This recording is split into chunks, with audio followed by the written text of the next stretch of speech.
예레미야 30장 17절 말씀 우리 힘차게 샤우팅합니다. 시작. 여호와의 말씀이니라 그들이 쫓겨난 자라 하매 시온을 찾는 자가 없은즉 내가 너희 상처로부터 새살이 돋아나게 하여 너를 고쳐 주리라. 여호와의 말씀이니라 그들이 쫓겨난 자라 하매 시온을 찾는 자가 없은즉 내가 너의 상처로부터 새살이 돋아나게 하여 너를 고쳐주리라. 여호와의 말씀이니라 그들이 쫓겨난 자라 하매 시온을 찾는 자가 없은즉 내가 너희 상처로부터 새살이 돋아나게 하여 너를 고쳐주리라. 예레미야 30장 17절 말씀. 아멘. 할렐루야. 네, 오늘 함께 그 귀한 말씀을 가지고 너를 고쳐주리라 라는 제목으로 하나님 말씀 함께 나누겠습니다. 자, 예레미야 30장은요 하나님께서 유다 백성의 회복을 약속하시는 희망의 메시지다 라고 했습니다. 그래서 심판과 징계가 끝이 아니고 하나님께서 백성의 이 상처를 싸매시고 다시 회복시켜 줄 것이다 라는 그 강력한 메시지를 담고 있어요. 그래서 우리 어제 말씀, 우리 3절 말씀, 샤우팅한 말씀이었죠. 우리 3절 말씀 같이 한번 읽어볼까요? 시작. 여호와의 말씀이니라. 보라, 내가 내 백성 이스라엘과 유다의 포로를 돌아가게 할 날이 오리니 내가 그들을 그 조상들에게 준 땅으로 돌아오게 할 것이니 그들이 그 땅을 차지하리라. 여호와께서 말씀하시니라. 예, 그래서 하나님은 그들의 죄악 때문에 징계를 내리셨지만 그 징계는 영원한 것이 아니라 회복을 위한 하나님의 사랑의 표현이었고 사랑의 메시지였다라는 것이죠. 그래서 11절 말씀을 보시면 제가 한번 읽어볼게요. 이는 여호와의 말씀이니라 내가 너와 함께 있어 너를 어떻게 한다고요? 구원할 것이라. 너를 흩었던 그 모든 이방을 내가 멸망시키리라. 그럴지라도 너만은 멸망시키지 아니하리라. 그러나 내가 법에 따라 너를 뭐 한다고요? 징계할 것이요 결코 무죄한 자로만 여기지는 아니하리라. 그러니까 죄를 진 거에 대해서는 인정해야 되고 징계는 받게 되지만 그 징계는 하나님의 사랑이고 그리고 다시 너희들을 회복시키겠다라고 하시는 하나님의 사랑의 메시지가 담겨져 있는 것이죠. 그래서 결코 포기하지 아니하시는 하나님의 사랑과 회복의 손길을 그 뒤에 오늘 본문에서 이제 보여주시는 겁니다. 그래서 저를 한번 따라해 볼까요? 고쳐주시는 하나님. 네, 그래요. 고쳐주시는 하나님. 그 첫 번째는요, 내 상처를 치료해 주십니다. 내 아픈 상처를 치료해 주시는 하나님. 자, 12절 말씀해 보시면은 하나님은요, 우리의 상처와 그리고 아픈 데를 알고 계세요. 잘 알고 계세요. 자, 12절 같이 읽어볼까요? 시작. 여호와께서 이와 같이 말씀하시니라. 내 상처는 고칠 수 없고 내 부상은 중하도다. 네, 지금 징계로 인해서 상처받고 부상당한 것을 하나님이 모르세요? 알고 계세요? 네, 알고 계세요. 그래서 이스라엘은 죄로 인한 징계로 고칠 수 없을 만큼 영혼육이 지금 망가진 거예요. 죄에 대한 값은 받아야 되잖아요. 그래서 하나님은 사랑의 하나님이시지만 공의의 하나님이에요. 공의라는 건 뭐냐면 의로운 그 관계를 위해서 때로는 징계하시는 그 하나님이신 거예요. 우리가 자녀들이 말을 안 들면 회초리 들잖아요. 예. 근데 그 회초리 드는 이유는 뭐예요? 사랑하기 때문에 돌아오라고 매를 드시는 거죠. 그래서 하나님은 그들의 상처를 잘 알고 계세요. 그래서 때가 되면 치유하시는 회복을 준비하고 계시다. 그래서 17절 보세요. 여호와의 말씀이니라 그들이 쫓겨난 자라 하매 시온을 찾는 자가 없은즉 내가 너의 상처로부터 뭐가 돋아요? 새살이 돋아나게 하여 너를 어떻게 해요? 고쳐주리라. 예, 결국 여러분 인간은 자기의 죄로 인해 징계로 절망하지만 그 절망은 하나님의 소망의 시작이 된다는 것을 잊지 마시기 바랍니다. 그래서 여러분 시편 147편 3절에 보면 상심한 자를 고치시며 그들의 상처를 어떻게 해요? 싸매주신다 그랬어요. 예. 그래서 여러분 성경에 보면 요나서 2장에 보면 요나가 하나님의 뜻을 거부하고 니느웨로 가야 되는데 어디로 가요? 다시스로 가잖아요. 순종 안 하잖아요. 그 죄죠. 예, 그래서 그 죄에 대해서 하나님이 어떻게 하시죠? 큰 고래라고는 안 나와 있어요 성경에. 근데 큰 물고기, 그게 이제 고래라고 이제 우리가 볼 수 있겠죠. 근데 큰 물고기 그 뱃속에 집어 넣는단 말이에요. 그거는요 죽음이죠. 절망이에요. 여러분 큰 고래 뱃속에 들어가 봤어요? 뭐 들어가 봤죠? 예. 들어가 봤으면 아마 절망일 거예요. 이제 죽었구나. 이게 끝이구나. 그랬을 거예요.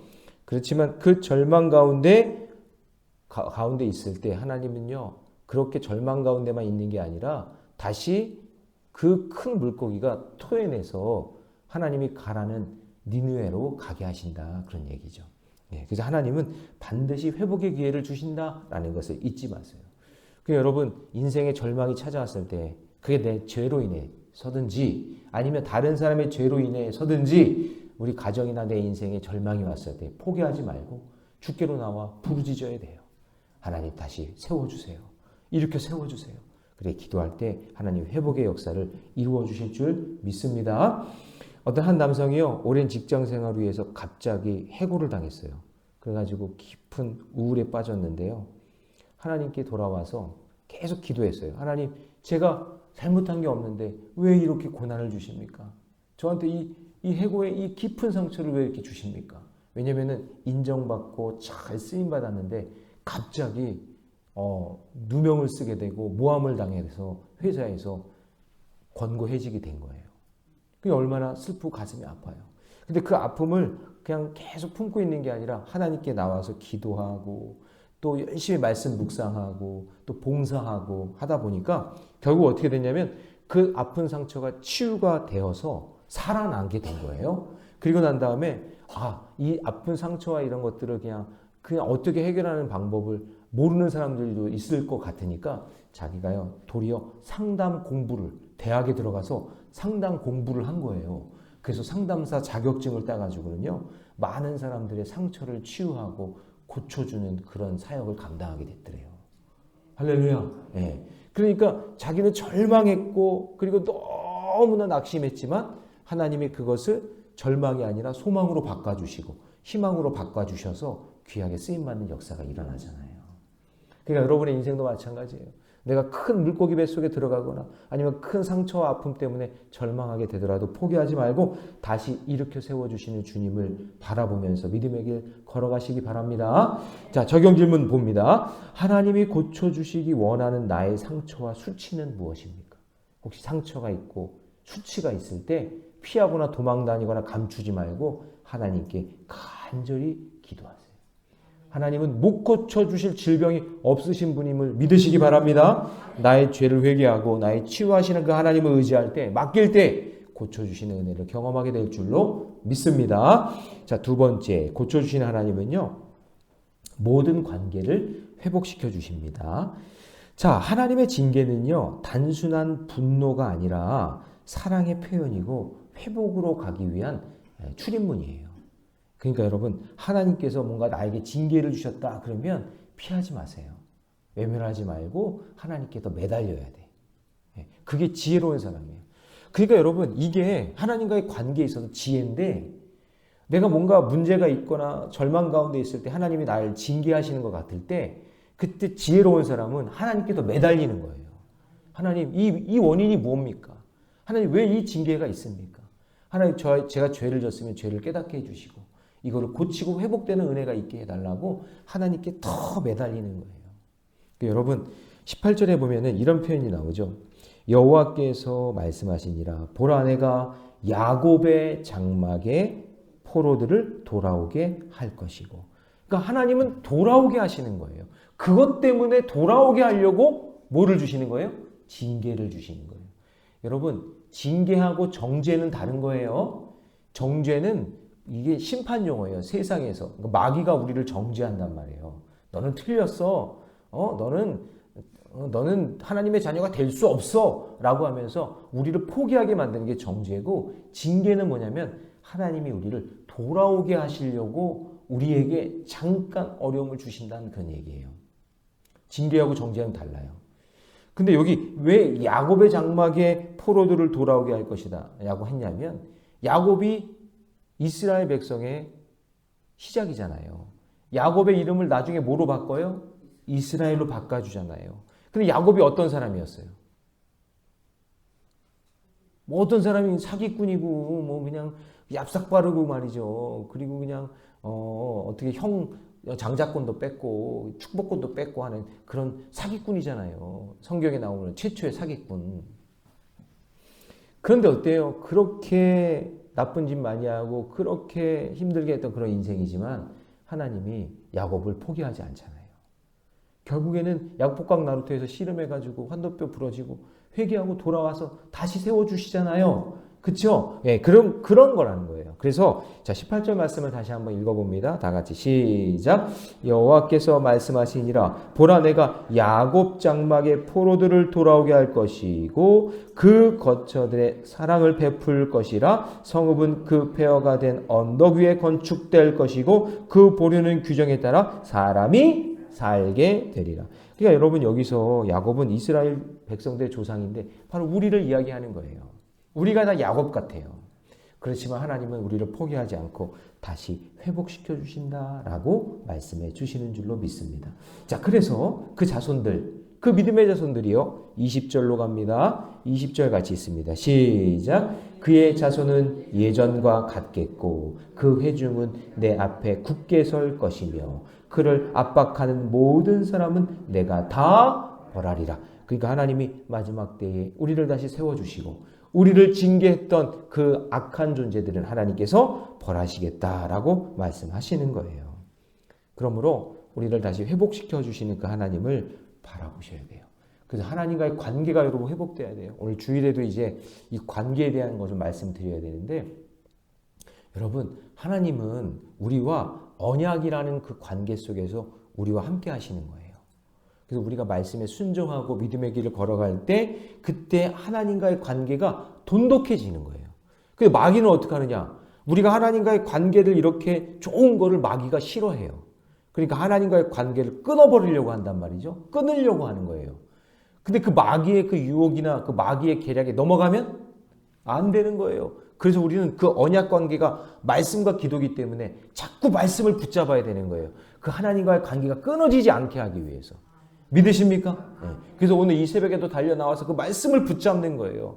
근데 이 말씀이 없잖아요? 우리는 언약 관계가 하나님과의 말씀 관계이기 때문에. 자, 여러분 보세요. 이스라엘 백성들이 출애굽했잖아요. 출애굽한 다음에 바로 가나안 땅에 들어간 것이 아니라 시내산에서 뭐를 받아요?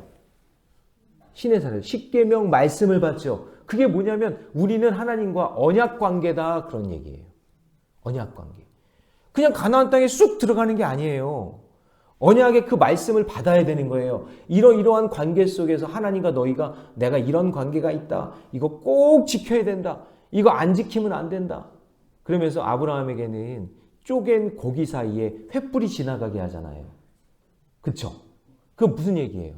너희들이 내가 이 말씀을 너희들과 언약 관계로 관계를 맺었는데 이 관계가 말씀이 지켜지지 않으면 이 쪼갠 고기, 이렇게 고기가 반쪽으로 쪼개져서 죽는 것처럼 만약에 내가 너희들과 이 언약의 약속을 내가 지키지 않으면 내가 이런 형벌을 받겠다라고 하나님이 말씀하신 거예요. 그러니까 말씀은 반드시 이루어진다. 그 언약의 관계란 말이에요. 그런데 마귀는 어떻게 해요? 이 관계를 깨야 되니까 우리가 하나님과 친하게 지내야 되고 우리가 그냥 행복하게 지내야 되는데 마귀는 이거를 싫어하니까 자꾸 하나님과의 관계를 끊어놓으려고 한다는 말이에요. 그러니까 어떻게 해요? 말씀을 못 듣게 하는 거예요. 말씀을 안 들리게 하는 거예요. 그래서 여러분 일단 교회 안 나오잖아요. 교회의 말씀을 못 듣잖아요. 그러면 점점 마귀의 유혹에 넘어가는 거예요. 그게. 우리는 언약적인 관계이기 때문에 말씀을 들어야 되는데 듣지 못하게 하니까. 그러니까 여러분 늘 깨어서 말씀을 사모하고 말씀을 듣는 저와 여러분이 되시기 바랍니다. 그래서 하나님께서는요 우리를 회복시키고 그리고 그 하나님과의 그 관계에서 회복되기를 우리를 원하신다라는 거예요. 그래서 적용 질문 드립니다. 내가 하나님과 한 약속이 있습니까? 그 약속을 지키고자 해야 할 일은 무엇입니까? 여러분 내가 경험한 고난과 징계의 자리에서 다시 싸매시고 고치시는 하나님의 손길을 날마다 말씀과 기도로 다시 회복되는 역사가 있기를 주님의 이름으로 축원합니다. 자, 세 번째, 고쳐주시는 하나님은요, 하나님의 진노를 통해서 회복시켜 주세요. 자, 이 부분이 조금 어려울 수 있는데요. 자, 여러분, 자, 여기 진노라는 표현이 나와요. 24절 보세요. 23절 볼까요? 23절 다 같이 시작. 보라, 여호와의 노여움이 일어나 폭풍과 회오리 바람처럼 누구의 머리에? 악인의 머리에 위에서 회오리 칠 것이라. 자, 여기서 말하는 악인은 뭐냐면 이스라엘 백성들을 회복시키기 위해서 막대기로 사용한 바벨론을 이야기하는 거예요. 바벨론.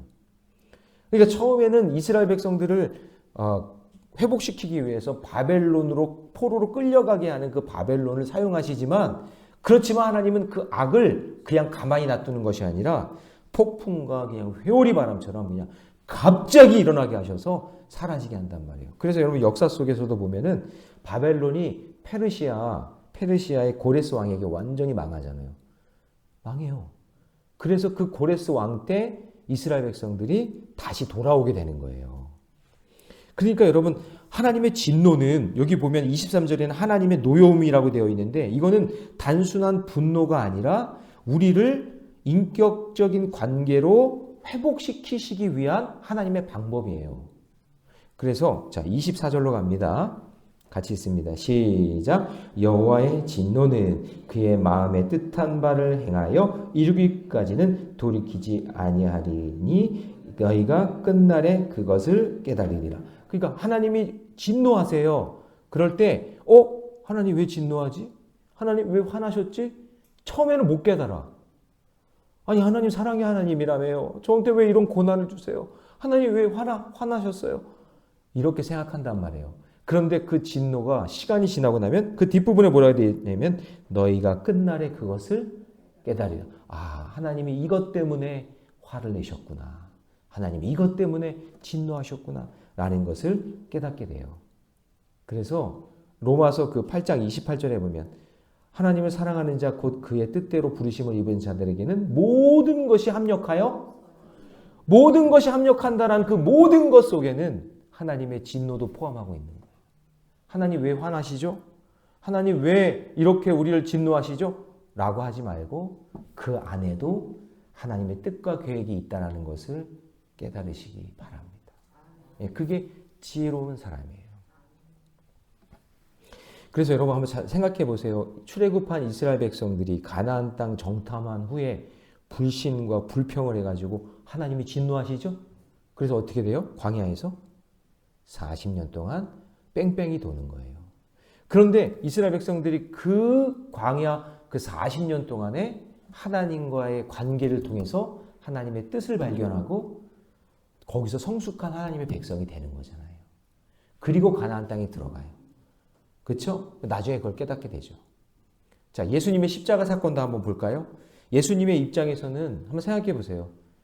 내가 왜 저 사람들 때문에 십자가에서 죽어야 되지? 어떻게 보면 하나님의 진노예요. 예수님께는 그 십자가 형벌이 하나님의 진노잖아요. 그렇죠? 그런데 여러분 잘 생각해 보세요. 그 휘몰아치는 폭풍, 회오리 바람 같은 그 진노의 사건이 그것이 바로 우리를 구원하시는 사건이 되는 거예요. 그러므로 여러분, 우리 안에 우리 삶 가운데 나타나는 그 하나님의 진노를 또다시 원망과 불평으로 죄로 삼지 말고 하나님께서 그것을 통해 우리를 얼마나 사랑하시는지를 깨닫고 하나님의 계획이 있음을 깨닫는 저와 여러분 되시기를 주님의 이름으로 축복합니다. 자, 적용 질문 드립니다. 내 죄 때문에 휘말아쳤던 폭풍과 회오리 바람 같은 심판의 사건은 무엇입니까? 여러분, 하나님의 진노가 폭풍과 회오리 바람 같은 그런 심판의 사건으로 다가올 때 그것을 미움이 아닌 사랑으로 받아들이는 저와 여러분이 되시기를 주님의 이름으로 축원합니다. 기도하겠습니다. 사랑의 하나님, 오늘 주님 우리에게 말씀하십니다. 너를 고쳐주리라. 너를 고쳐주리라. 너를 고쳐주리라. 고쳐주시는 그 하나님을 의지하게 하여 주옵소서. 내 상처를 치료해 주실 줄 믿습니다. 모든 관계를 회복시켜 주실 줄 믿습니다. 하나님은 진노를 통해서도 회복시켜 주시는 하나님임을 믿습니다. 우리의 상처를 외면하지 아니하시고 죄로 인해 부서진 심령을 싸매시는 그 하나님을 경험하게 하여 주시옵소서. 주님, 우리의 그 손길을 거절하지 아니하시고 겸손히 주님께 돌아올 수 있는 믿음의 백성들을 세워 주시옵소서. 사랑의 주님, 또한 몸이 아프고 연약한 가운데 있는 자들에게 치유의 손길을 경험하게 하여 주셔서 새살이 돋고 회복되는 역사가 있게 하여 주시고 주님의 징계와 진노조차도 우리를 향한 하나님의 사랑임을 깨닫게 하여 주시옵소서. 사랑의 주님, 오늘 금요회복 기도의 시간에 하나님 명노희 선교사님 와서 말씀 전할 때 큰 은혜 받게 하여 주시고 우리 사랑하는 성도들이 은혜를 받고 사모하고 그 말씀을 듣다가 놀라운 선교적 비전을 발견하게 하시고 그리고 몸도 고쳐지고 그런 삶도 달라지는 놀라운 축복의 시간이 되게 해 주옵소서. 이 모든 말씀을 이 주 예수님의 이름으로 기도하옵나이다. 아멘.